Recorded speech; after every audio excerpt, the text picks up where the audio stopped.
Assalamualaikum warahmatullahi wabarakatuh. Perjalanan agung Nabi Muhammad SAW ketika Isra Mi'raj berhenti di tempat terakhir, Sidratul Muntaha.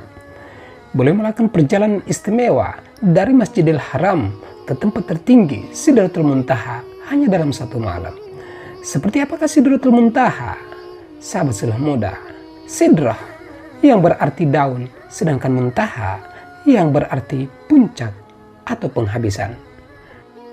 Sidra al-Muntaha diibaratkan semacam stasiun akhir yang menjadi tujuan akhir perjalanan Mi'raj Nabi. Hal ini diungkapkan Nabi dalam sebuah hadis yang dinyatakan Ibnu Mas'ud, perjalananku berhenti di Sidratul Muntaha. Dari Anas bin Malik, dari Malik bin Sa'ah, dan Nabi Muhammad SAW. Kemudian aku dinaikkan ke Sidratul Muntaha. Lalu Nabi mengisahkan bahwasanya daunnya seperti telinga gajah dan bahwasanya buahnya seperti bejana batu. Sahabat sulh muda, ketika Rasulullah SAW diangkat ke Sidratul Muntaha, beliau diselimuti awan yang berwarna-warni.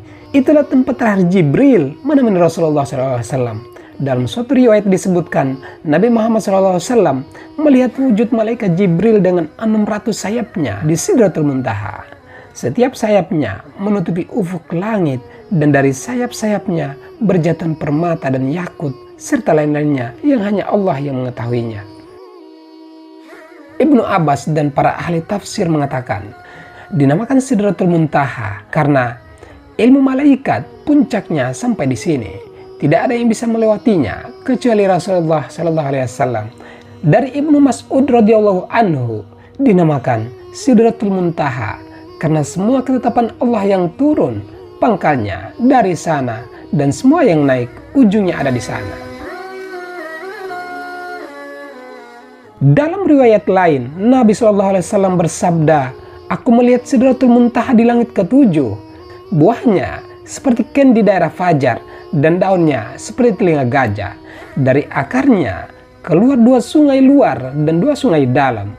Kemudian aku bertanya, wahai Jibril, apakah keduanya itu? Dia menjawab, adapun 2 yang di dalam itu ada di surga, sedangkan 2 yang di luar itu ada di Nil dan Efrat. Hadis riwayat Bukhari. Sahabat sulh muda, Nabi diangkat ke tempat sangat tinggi hingga beliau mendengar suara goretan al-qalam atau pena yang menulis segala apa yang ada di alam semesta. Kemudian Rasulullah SAW bertemu dengan Allah Azza wa Jalla tanpa ditemani Jibril. Beliau menerima perintah salat 50 waktu dari Sang Khalik. Ketika hendak turun, Nabi Muhammad SAW bertemu dengan Nabi Musa di langit ke-6. Nabi Musa meminta Rasulullah kemudian menghadap Allah untuk meminta keringanan. Nabi pun berangkat kembali menemui Allah di langit ke-7 hingga akhirnya yang kita terima saat ini yaitu salat 5 waktu dalam sehari semalam. Sahabat sulh muda, pertanyaannya, di manakah Nabi Muhammad SAW berjumpa dengan Allah? Apakah di Sidratul Muntaha atau di luar itu? Jika dikatakan perjumpaan Nabi Muhammad SAW dengan Allah Azza wa Jalla itu di Sidratul Muntaha, maka Sidrah itu tempat, Sidratul Muntaha itu dimensi ruang, dan mustahil bagi Allah menempati ruang atau dimensi.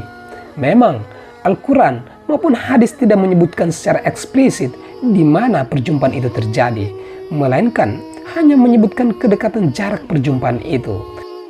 Meskipun perjalanan Mi'raj Nabi Muhammad SAW menembus dimensi ruang dan waktu melampaui 7 tingkatan langit, namun Allah dengan sifat kudusnya tetap tidak bertempat.